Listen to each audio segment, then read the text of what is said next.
ലോക ചരിത്രത്തിൽ ഇത്രയധികം വേട്ടയാടപ്പെടുകയും എന്നാൽ ഇത്രയധികം കരുത്തോടെ തിരിച്ചു വരികയും ചെയ്ത മറ്റൊരു ജനതയുണ്ടാകില്ല. അത് യഹൂദന്മാരാണ്. ഏകദൈവ വിശ്വാസത്തിൽ അധിഷ്ഠിതമായ ലോകത്തിലെ ഏറ്റവും പഴയ മതങ്ങളിലൊന്ന്. മെസോപ്പൊട്ടാമിയയിൽ നിന്നും കനാൻ ദേശത്തേക്ക് അബ്രഹാം നടത്തിയ ആ പഴയ യാത്രയിൽ നിന്നാണ് ഈ ചരിത്രം തുടങ്ങുന്നത്. ഈജിപ്തിലെ അടിമത്തവും മോശയുടെ നേതൃത്വത്തിലുള്ള വിമോചനവും അവർക്ക് നൽകിയത് പോരാടാനുള്ള കരുത്തായിരുന്നു.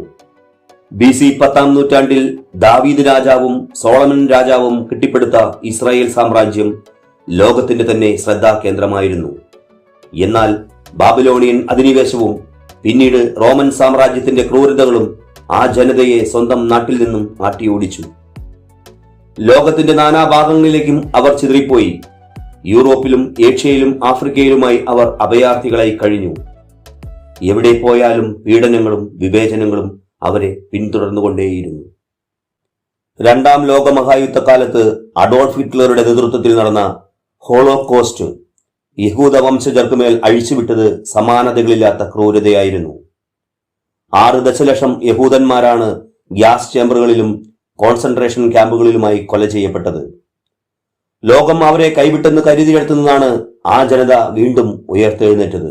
1948 ഐക്യരാഷ്ട്രസഭയുടെ തീരുമാനപ്രകാരം ഇസ്രായേൽ എന്ന രാജ്യം രൂപീകൃതമായി.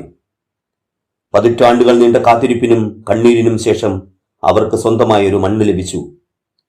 ശാസ്ത്രത്തിലും സാങ്കേതിക വിദ്യയിലും സാമ്പത്തിക രംഗത്തും ഇന്ന് ലോകത്തെ നിയന്ത്രിക്കുന്ന ശക്തിയായി അവർ മാറി. എണ്ണത്തിൽ കുറവാണെങ്കിലും ബുദ്ധിശക്തി കൊണ്ടും കഠിനാധ്വാനം കൊണ്ടും ലോകത്തിന്റെ നെറുകയിൽ അവർ തങ്ങളുടെ പേര് കൊത്തിവെച്ചു. ആയിരക്കണക്കിന് വർഷത്തെ പീഡനങ്ങളും പാലായനങ്ങളും ഒരു ജനതയെ തകർക്കില്ല എന്നതിന്റെ ഉത്തമ ഉദാഹരണമാണ് യഹൂദ ചരിത്രം.